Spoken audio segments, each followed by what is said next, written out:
place was strung with red, white, and blue bunting and cheap Chinese-made American flags on dowels. The locals had decorated the entire street, with money left over for fireworks, out of a $1,100 city projects fund.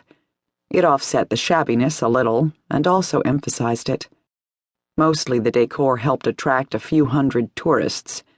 Main Street was nothing but a wide place along Route 144, the old road that once took Model T goods trucks from the flatlands of San Bernardino to the mountain ski resorts of Big Bear and Alpine Glen.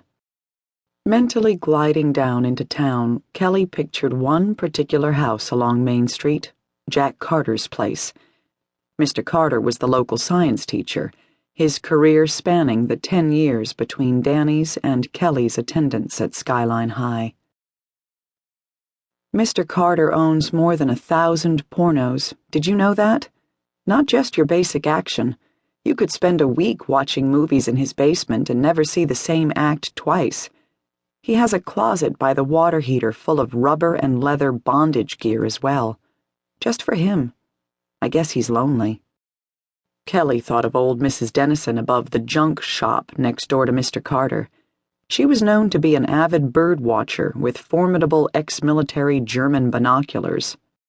It was less known that the bird she most observed through the binoculars was Jack Carter, into whose basement window she could see from the corner of her upstairs bedroom.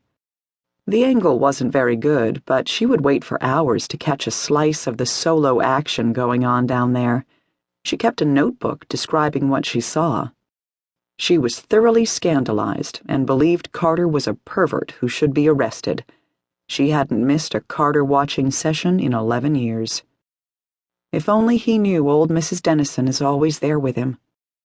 Kelly fed Mrs. Dennison's cat when she was away. Kelly had read the notebooks, a dozen of them, filled with meticulous observations of Mr. Carter's habits.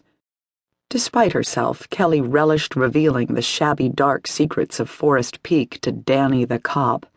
God knew what Danny would do with this information. Probably try to arrest everybody in town.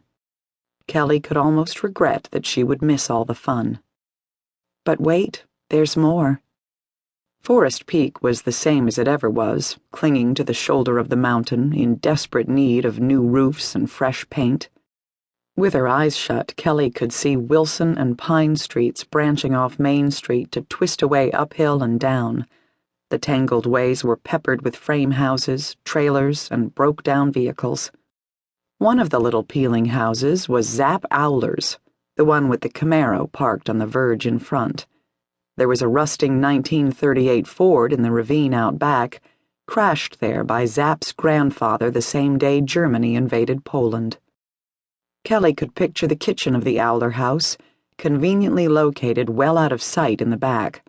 The precision scales, the skillets, coffee machines, double boilers, a sea of bottles and boxes and plastic packaging materials, contact tablets, codeine, acetone, iodine, heaps of batteries. Hanging over it all, a metallic smell, like rotten garlic.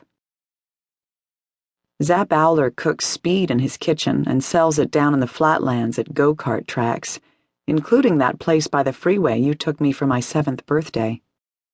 That would settle Zap Owler's lecherous ass. Danny was crazy for sure, but a powerful instrument of vengeance.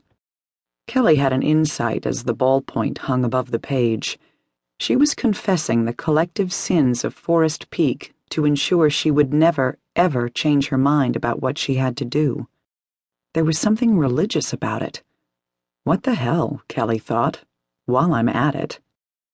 Jimmy Dietrich killed a man in 1975 and the body is under his garage.